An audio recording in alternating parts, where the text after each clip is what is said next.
नमस्कार दोस्तों, कैसे हैं आप सब। स्वागत करती हूँ आपका अपने YouTube चैनल ममता स्टडी ग्रुप में। तो आज हम फिर से और इतने दिन जो क्लास नहीं ली उसके लिए मैं दिल से सॉरी फील करती हूँ। कुछ पर्सनल इश्यूज और कुछ ड्यूटी की वजह से मैं आपकी क्लास नहीं ले पाई। कुछ टाइम का ही ऐसे शेड्यूल नहीं बन पाया जिससे क्लास नहीं ले पाई। बट हम अब रेगुलर रहेंगे और कंटिन्यू हम स्टडी करेंगे क्योंकि हम अपना सिलेबस कवर करेंगे जल्दी से जल्दी और फिर हमें रिवीजन भी करनी है। और अभी हमें ये नहीं पता कि स्कूल कब तक स्टार्ट होंगी, तो हम चाहते हैं कि बच्चों का लॉस ना हो बिल्कुल भी। तो हम रेगुलर अपनी स्टडी कंटिन्यू रखेंगे, अपनी कंटिन्यू क्लास लेंगे और आप भी कंटिन्यू क्लास लेते रहना, ठीक है। तो आज हम स्टार्ट करेंगे जहाँ से हमने छोड़ा था वहीं से आज हम शुरू करने वाले हैं। और हमने अपना नया बोर्ड भी ले लिया। जैसे आपकी प्रॉब्लम थी कि मैम छोटा है बोर्ड, इस वजह से हमने नया सेटअप कर लिया है। तो हम अच्छे से अपना कंटिन्यू अपनी स्टडी करेंगे। और हमने छोड़ा था जहाँ से 4th पार्ट पे चैप्टर 3 का, और आज हम उससे नेक्स्ट अपना टॉपिक शुरू करने वाले हैं। तो हमने पार्ट 4 पे छोड़ा, तो आज हम पार्ट 5 पे हैं और हमारा चैप्टर चल रहा था भूमंडलीकृत विश्व का पढ़ना, ठीक है। उसी चैप्टर को कंटिन्यू करते हुए उससे नेक्स्ट पार्ट हम लेके आए हैं आपके लिए। और हम शुरू करते हैं आज का टॉपिक। सबसे पहले हम आज क्वेश्चन डिस्कस कर रहे हैं अपने। हमने टॉपिक तो कंप्लीट कर लिए थे, जो मेन पॉइंट है वो हमने पूरे कर लिए हैं। तो हम क्वेश्चंस करने के लिए आज, ठीक है। तो हम फर्स्ट क्वेश्चन है, सबसे पहले मैं क्वेश्चन बता देती हूँ आपको। 17वीं सदी से पहले होने वाले आदान प्रदान के 2 उदाहरण लिखिए। एक उदाहरण एशिया से और एक उदाहरण अमेरिका महाद्वीप से देखना है हमें, ठीक है। हमने मेन पॉइंट जो डिस्कस किए थे हमने उसमें सब कुछ डिस्कस कर लिया है और आपको ये पता भी होगा, तो हम थोड़ा सा इसको आज कर लेते हैं। सबसे पहले फर्स्ट क्वेश्चन है हमारा, उसका आंसर एक हमने किया था सिल्क रूट, याद होगा आपको, ठीक है, जो चीन के लिए था, ठीक है, वही। और ये उदाहरण है हमारा फर्स्ट एशिया महाद्वीप से, ठीक है, एशिया महाद्वीप से जिसका हम पार्ट है, हमारा देश भारत, ठीक है, एशिया महाद्वीप का पार्ट है। तो इससे हम स्टार्ट करते हैं। एशिया महाद्वीप का पहला उदाहरण हम देखते हैं। चीन में था सिल्क रूट। सिल्क रूट से क्या किया जाता था, चीन से तो रेशम,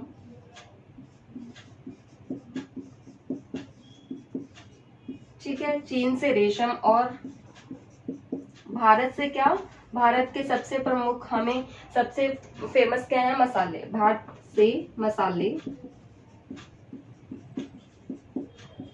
ठीक है। चीन से रेशम और भारत से मसालों का निर्यात कहाँ किया जाता था, पश्चिमी देशों में, ठीक है, पश्चिमी देशों में किया जाता था।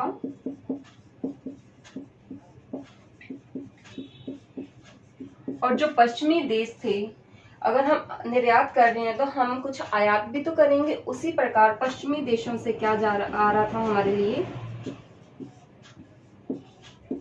आदान प्रदान हमने करना है। तो आदान प्रदान में अगर हम कुछ दे रहे हैं तो कुछ लेंगे भी, इसीलिए पश्चिमी देशों से सोना, चांदी, सोना चांदी जैसी कीमती वस्तुएं भारत व चीन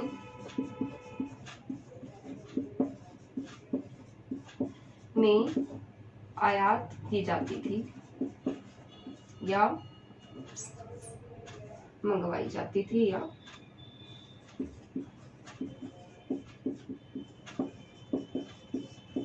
ठीक है। तो हम एशिया का जो हमने अभी किया उदाहरण, उसमें क्या है, चीन से रेशम और भारत से मसालों का निर्यात किया जाता था पश्चिमी देशों में, और पश्चिमी देशों से सोना चांदी जैसी कीमती वस्तुएं भारत और चीन में मंगवाई जाती थी, ठीक है। ये हुआ हमारा फर्स्ट। और उसके बाद हमने सेकंड करना है अमेरिका महाद्वीप का, ठीक है।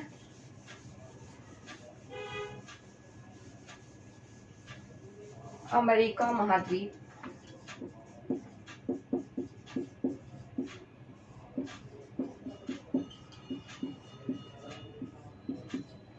अमेरिका महाद्वीप। ठीक है, अमेरिका महाद्वीप क्या था, वहां से सोया, मूंगफली, गेहूं, मक्का आदि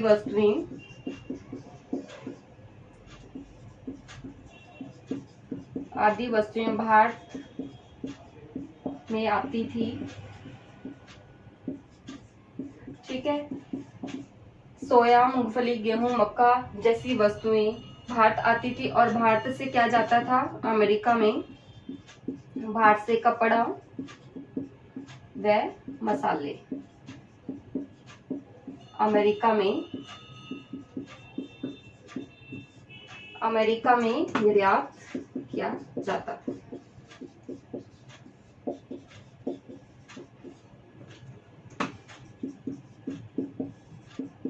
आयात निर्यात का तो हमें पता है ना आपको। ठीक है, आयात क्या होता है, आ से आना, यानी किसी वस्तु का हमारे देश में आना आयात होता है। और निर्यात का होता है, निर्यात क्या होता है, किसी हमारे देश से किसी दूसरे देश में वस्तु का जाना। ठीक है, तो हमने ये किया, अमेरिका महाद्वीप से सोया, मूंगफली, गेहूं, मक्का आदि वस्तुएं भारत आती थी और भारत से कपड़ा और मसाले कहाँ जाते थे, अमेरिका में जाते थे। उसके बाद हमारा सेकंड क्वेश्चन,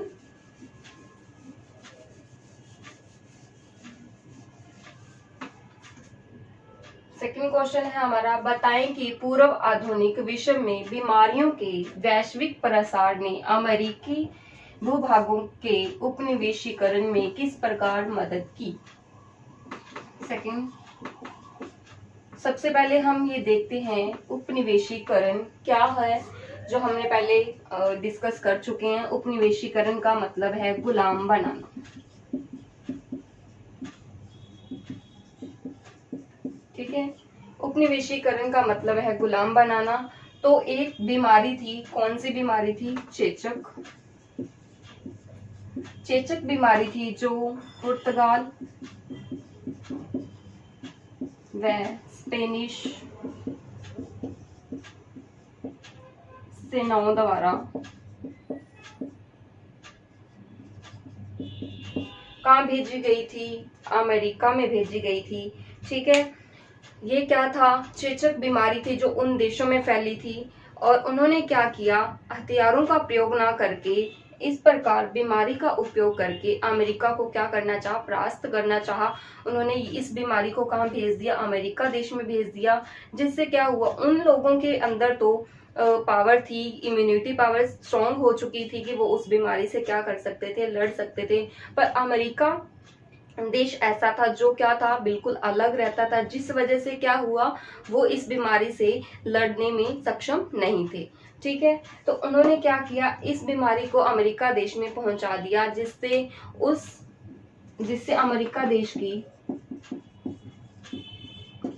जनसंख्या पर भारी प्रभाव पड़ा, जिससे वहां की जनसंख्या बहुत कम हो गई और जिससे क्या हुआ, दूसरे देशों को, यूरोप जैसी शक्ति को इस पे अमेरिका देश पे क्या करना आसान हो गया, उस पे कब्जा करना, उसको गुलाम बनाना क्या कर दिया, आसान हो गया। ठीक है, इसीलिए बीमारियों ने क्या किया, अमेरिका देश को गुलाम बनाने में मदद की, जो यूरोप जैसी शक्तिशाली अपने देश अमेरिका को क्या बना रहे थे, गुलाम बना रहे थे। ठीक है, तो हमने ये किया।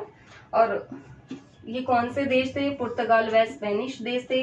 और बीमारी कौन सी थी, चेचक बीमारी, जिसको कहाँ भेजा गया, अमेरिका में।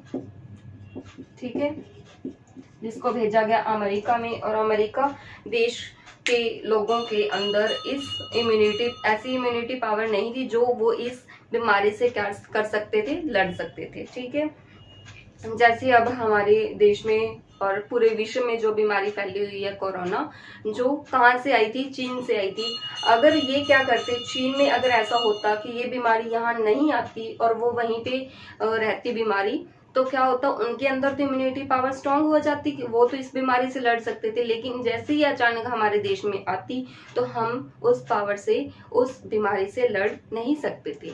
इसीलिए जैसे शुरू में जब ये बीमारी हुई थी तो क्या हुआ था हमारे साथ, हम इससे लड़ने में सक्षम नहीं थे। कितनी ज्यादा हमारे देश में, हमारे विश्व में क्या क्या हमने देखा है, कितने लोगों की ऐसे मतलब डेथ हुई, वो सब। ठीक है, तो जो धीरे धीरे क्या हो रहा है, हम उसको कंट्रोल कर रहे हैं। वो क्या है, हमारे अंदर इम्यूनिटी पावर क्या हो रही है, स्ट्रॉन्ग हो रही है। ठीक है, तो हमने किए आज ये 2 क्वेश्चन डिस्कस किए। तो हम अब कल करेंगे नेक्स्ट वीडियो में अपना नेक्स्ट क्वेश्चन डिस्कस। तब तक के लिए इस वीडियो को अच्छे से देखना है और अच्छे से इसको डिस्कस करना है।